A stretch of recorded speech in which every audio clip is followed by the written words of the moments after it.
is us in public session for this afternoon's meeting of the Education Committee. So just the usual housekeeping, would advise members that the committee meeting will be recorded and broadcast throughout Parliament buildings and online, and I would advise anyone in the public gallery that they're welcome to use mobile devices as long as they're in airplane mode, and that all devices are muted, and you can connect to the Assembly Wi-Fi, and password details for that are available on the gallery rules. It's not permitted to take photographs or record any part of the meeting. Okay, so that takes us to item 1 on the agenda, which is apologies. I don't have any apologies other than just to note that it looks like Colin and Cara are joining us online, so just for any members joining us online, do let us know if there are any issues with audio or your connection, and to keep in touch with the clerk if there's any issues with indications not being seen from my end. That is all on the apology front. So item 2 then is chairperson's business. So I'm going to just propose that we very briefly for that go into a very short closed session just to cover a couple of issues in terms of just formatting and structuring of meetings, if that is okay. We have agreement on that. Members agreed? Great. Yep. Apologies for anyone. Committee Room 29. Sound.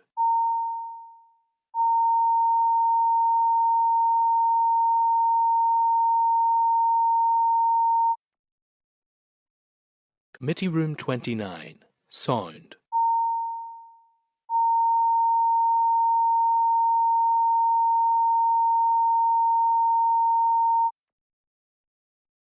Committee Room 29. Sound.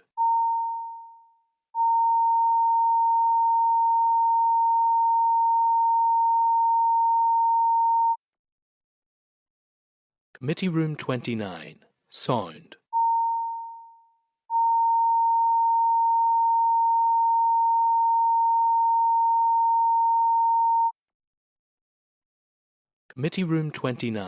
Sound.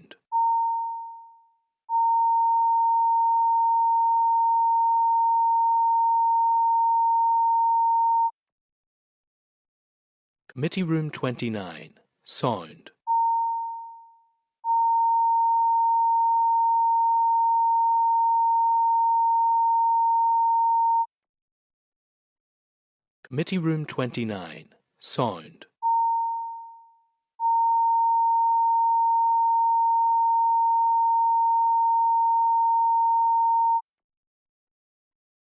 Committee Room 29. Sound.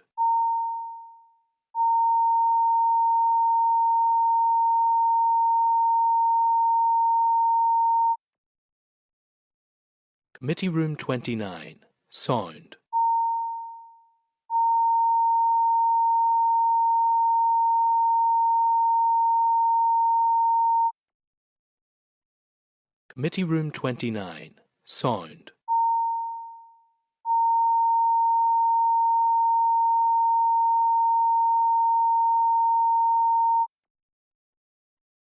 Committee Room 29. Sound.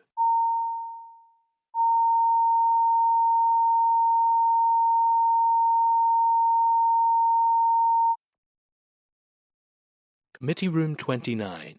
Sound.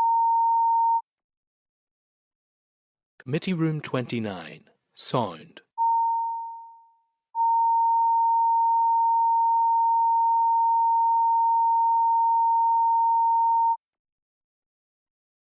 Committee Room 29. Sound.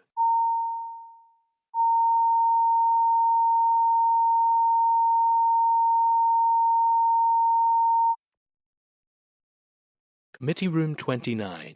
Sound.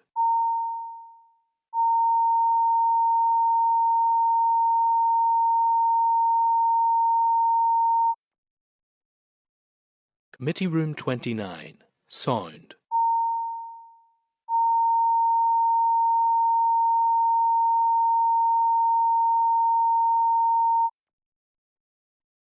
Committee Room 29. Sound.